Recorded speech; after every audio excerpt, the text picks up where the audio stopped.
To another edition on the Perfect Organism YouTube channel. My name's Shaun, and this is a continuation of a series we're doing where we're going through the individual movies and talking about what we liked and didn't like about each film. So we've done Alien and we've done Aliens. Today we're going to be talking about Alien 3, David Fincher's 1992 release.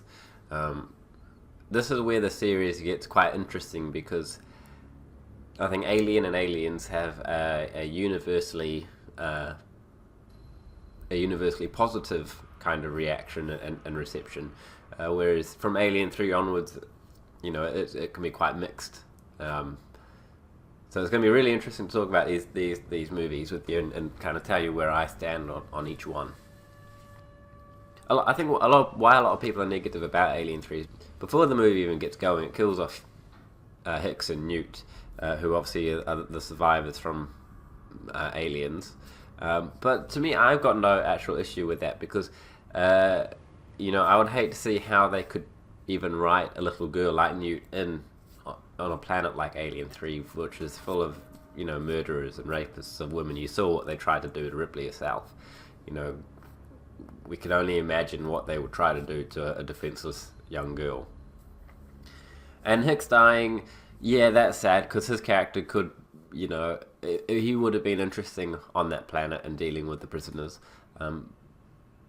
But, you know, it's the Alien franchise. It's grim, you know, and it goes with the tone of the setting, and it goes with how Ripley is. So it's... I don't actually disagree with that. I think it would have been interesting had he survived, but at the same time, I'm not going to slate the movie for killing off his character either. The other, I think, main issue what people have with it is how did the egg get on board, you know, and I fully agree with that. You know, that's something that is hard to accept. But there's no point in just holding on to that particular point and have it ruin the movie for you. You know, it's not necessarily a mistake. How did they get there? You know, there's various theories. You know, it could have been Bishop. It could have been the Queen had one stored up with her. You know, there's different theories. So it's really how you think about it, you know, dictates how you would accept it. But I can't actually explain how the egg got there. I'm not even going to try. Maybe that might be a topic, you know, for another movie, another video that we do. But we're not really going to discuss it too much at the moment. So Alien 3 is very dark and very grim, and it's Ripley's, it's the end point to Ripley's story, and to me, I think it gave her a perfect ending. You know, and she's such a different woman from Alien, and in Aliens, because she's battled and she's fought this thing over and over again, and every time she wakes up, or every time she does something, you know, she woke up from Alien and she had to go through that ordeal. She thought she beat it. She woke up, you know, obviously she lost a daughter, only to go through it again, you know, and lose all the troops and wake up to find that, you know, you could say her second family she's lost as well. So how much fight is there in Ripley? And I think it was written and performed very well. Ripley Sigourney Weaver did a fantastic job with Ripley with this, and just to think about how much studio interference there was during Alien 3, to the point where the assembly cut, you know, not the theatrical release, but it's not a director's cut because David Fincher doesn't want to be part of it. It's assembled as an assembly cut, and I must say the assembly cut has added more to an extended edition to it than I think any other movie has. At least that's from my viewing experience anyway. Now let's talk about the xenomorph itself. I thought it was such a good idea to because, you know, Alien was the first, and Aliens added things like the Queen, added the alien in numbers. So where could Alien 3 go that was still original? And I think it kind of tried to take a bit from Alien and a bit from Aliens, where, you know, it was the single xenomorph like Alien, but it still felt quite action related as opposed to a horror. Although I guess it's a bit of everything. And I love how they took the risk of, chaining the xenomorph up and having it on a dog or an ox, depending on which version you watch. Personally, I prefer it coming out of a dog, even though I prefer the assembly cut because it adds so much more to it. But the characteristics and the traits seem to be very dog-like, so I'm very much in the dog camp. It was. There are some sketchy scenes where you think, oh, it doesn't look that good, like when it was first born and it runs off, that doesn't look quite right. But then there are other scenes where it looks brilliant. The case in point, that perfect iconic scene, in the medical ward, I guess you'd call it, and it comes right up to Ripley and it hisses at her and it puts out the inner jaw, and that is just probably the most iconic image from the whole franchise. Well, I think so anyway. The music was top notch. I've mentioned before that I prefer the soundtrack, the score on Aliens, but Alien 3 seems to be universally the most praised soundtrack of the lot, and I can see why. I can actually see why. Just not my preference. We've all got opinions, and that's my one. I'm sure you'll let me know if it's yours in the comments below. My main kind of issues with this film are obviously the egg. How did it get there? I don't think one can really look past that without wondering what happened. But if you can get yourself past it, don't let it ruin the movie for you. The other issue I've got is it doesn't really give you a sense of characters. Other than Ripley, there's Dylan, there's Clements. I guess you could say there's Andrews, even though you don't really connect with him. He's just more of an authority figure. But it's very hard to kind of invest and care about these characters because they are in a prison, which is interesting because it's a good setting for this film. It is dark, it is grim, and if anything, it's on one hand, it's the perfect kind of way for Ripley to go out on a dark and a grim place like a prison planet like this. But at the other hand, it's so hard to invest in these characters because, they've done wrong themselves. So I would actually say probably, maybe with one or two other movies that we'll talk about in the coming episodes, it's probably got the weakest characters of the whole franchise. Again, that's my opinion. I'm sure that won't go down so smoothly with everyone, but that's what this genre is for. That's what this platform is for, is to try and spark debate. Tell me what you like. Tell me what you don't like. The other issue I've got with this film is how long it seemed to take for the chest bursting to happen from, compared to the other movies we've seen. For example, in Alien, it's a very it feels like it's a very quick kind of turnaround. He's been face hugged. They've got time to put him on the ship. It's not that long before the face hug is off him, which is where we're at when we see Ripley again. The face hug's happened. It's gone. And from Alien, from when the face hug drops off Kane to him waking up, it seems very quick in the span of the movie.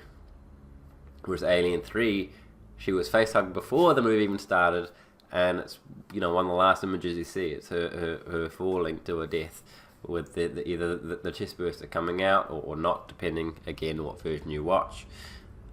And there just seemed to be a lot of time that passed. She woke up, she shaved her head, she went and did the autopsy on Newt. That she devised this whole plan to capture the alien. Again, depending on what version you watch. We know she slept with Clements. Well, it certainly looks like she woke up next to him. Whether or not it involved the actual act of sleeping or whether it's sleeping, or both. I think it was both. And then the whole running around the lead works. It just seemed to be such a long process, which doesn't quite seem to be consistent with the rest of the franchise. But in saying that, it's Alien, so who's to say that it's the same time period, whether it's consistent or not? It's quite hard to tell. But it does seem a bit kind of fishy that it does take that long. And I guess going back on that point as well, you don't really establish how long there is between the facehugger dropping off in Alien to Kane waking up. It's never really established. So again, it's kind of going back to my likes and dislikes from Alien, where my dislikes were all very minor. You could say that with this particular one. I do think that the lack of depth in characters and character build up is very minimal in Alien 3. I've got a lot of time for Dylan, and Clements I would have loved to have seen more of, but such as Alien, things aren't always meant to go the way you like. Yeah, it's grim. It is a very grim tone, a very dark tone. What have these prisoners really got to fight for? Their life is. So what are they? What is there for them? But there was one quote that Dylan really that came out that really kind of resonated with that is, how are you going to go down dying? Are you going to go down on your knees, or you're going to go down fighting it? Or it was something along those lines. I don't know the quote exactly offhand. And that was brilliant. And to think of how much studio interference there was with this, the end product, if anything, I think we've seen in recent times kind of a fan turnaround on Alien 3. I'm finding probably right now it's the most positive I've seen the fan community take to Alien 3. I know a few people who rate Alien 3 as their favourite. And I also know a lot of people who don't like Alien 3. It's in my opinion, it's probably the most mixed reception, I think, because I think an Alien and Aliens is mostly a positive reception. You don't really find too many people that don't like Alien or too many people that don't like Aliens. The majority of people love Alien and Aliens, which I understand. Alien 3, you get people who really seem to love it, and then you get people who really don't like it. And I think anything after Alien 3, which we'll talk about in the next coming episodes, Alien Resurrection, Prometheus and Covenant, all seem to have quite a loud negative feedback to them. While you do get people that do like them, but I think Alien 3 is probably the one with the most mixed. You find a lot of people who don't like it, and their reasonings for it are all very, understandable. The characters were relatable. They killed off Hicks and Newt. The whole egg debate. And then you've got people that do love the movie. And where I personally sit with it, I like Alien 3. I got a lot of time for Alien 3. I kind of view it as a Ripley story as opposed to a whole cast kind of story, which probably is not the best way to go about watching a movie. But to me, it gave Ellen Ripley an ending, and she'd been through so much, and the way that they handled her ending I thought was brilliant. But in saying that, there are a lot of negatives to it, and to this day I still haven't quite figured out the layout of the lead works, or the Alien or the Fury 161. When they're running through the tunnels and towards the end of the movie, the prisoners are going off one by one, at a fairly quick pace. I still get lost as to how these tunnels all line up and who's running where, and I think it's only through watching the movie so many times that you can kind of understand who's dying at certain points, because I think it can be, for a very casual viewer or someone watching it for a first time, it can be quite difficult to find out who's dying where and who was it. It's an interesting run of events at the end of the movie there. That's my general thoughts of Alien 3. This video is kind of strange because it's not quite what I liked and what I didn't like. It was kind of my general feelings on Alien 3, which I guess that's really the point of this whole series, is to kind of for you to know who I am. And with that marks halfway through this season, this series rather. So we've still got to cover off Alien Resurrection, which will be next. And after Alien Resurrection, we're going to do Prometheus, and then Alien Covenant, followed by an episode where I'm going to basically rank them from my least favourite down to my favourite, and kind of, I wouldn't say justify, but I'll give you the reasoning why each one is where it is at. And then I've got some other plans, coming up with the channel. As I said before, I'm very keen to get more people involved. I kind of want to run through this series because now we're halfway through. I'm kind of keen to just get them all done. Yeah. I do actually have a couple of bits of feedback from the Alien video that was released a wee while back. For those who aren't actually aware, I'm doing a lot of recording before I can edit them and put them online. So by the time this one gets released, the Aliens video would have come out, and chances are I would have recorded the Resurrection, possibly even the Prometheus video. So the feedback I'll read through as I get it, but it may not be for the last video I did. Okay, so just reading the feedback from Alien, and what people liked and didn't like about Alien. First I want to start off with a comment left by Julian Sharp, directly on the YouTube video.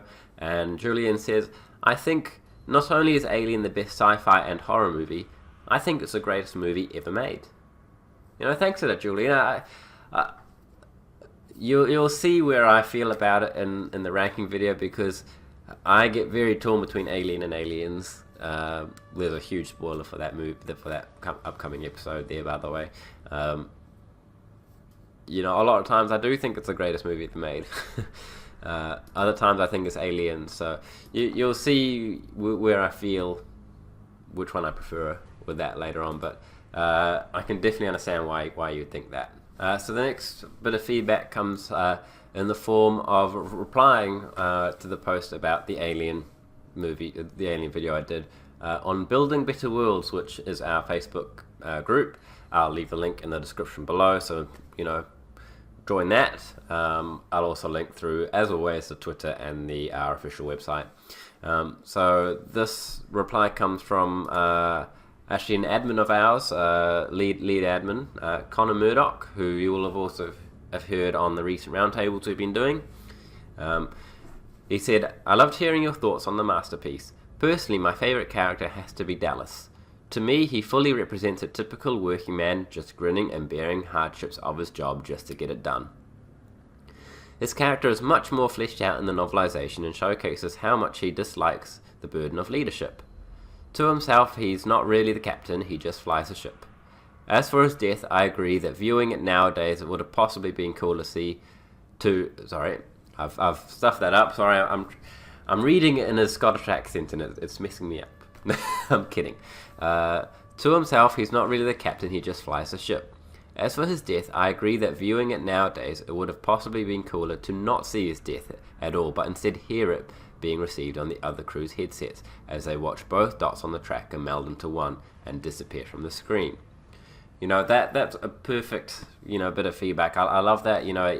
It tells me what he liked about Alien, or, tell me his favourite character, and also talks about the point that I brought up about Dallas's death scene. So thank you so much for that, Connor.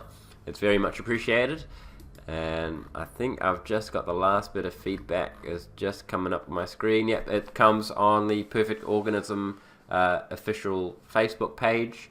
So not the group, but it's a page on Facebook from Lance Solo. "Nice work, Shaun. So glad to hear the love and appreciation of the original as I do." Now, I think a lot of people do appreciate Alien, but thanks for that nice comment there, Lance. I've got a lot of energy for the series, as I said, for a lot of exciting things coming up. So, if you're a fan of any of the Alien movies or anything like that, hit the subscribe button here. And yeah, drop me a comment or anything like that, because I do read everyone, and I'm quite keen to read them out. And if you're commenting a lot, there's potential I may ask you to come on. I may do an interview with you on Skype and talk about different things. But we'll see how all that happens. So I think, yeah, that's pretty much where I feel on Alien 3. I do like it. I don't think it's one of my favourite ones, but at the same token, it's not my least favourite ones. There's a lot of good things to like about the movie, and there's a lot of things I can understand people not liking. Some things I don't like myself. It kind of feels a bit weird, but I'm pretty much the representation of how this movie is received. I'm very mixed. There are some things I really love about the movie, just like there are a lot of people that love this movie, and there's a lot of things I don't like about the movie, which there are a lot of people that don't like the movie itself. It is what it is, but I think under the circumstances, it's as good as it could have been, and anyone that doesn't like Alien 3, or at least the theatrical cut, I urge you to give the assembly cut a go, because it adds so much more to it. It's very well worth checking out. I would go as far as saying that it's added the most. Yeah, I've said this before. It goes to the point of adding more to the story than any other kind of extended or director's or assembly cut, or however the extended cuts of that particular movie are. This one is the assembly cut. It adds the most to it than to any other movie. That's my opinion. But yeah, that pretty much sums up my thoughts and feelings on Alien 3. So until next time, guys, thank you very much.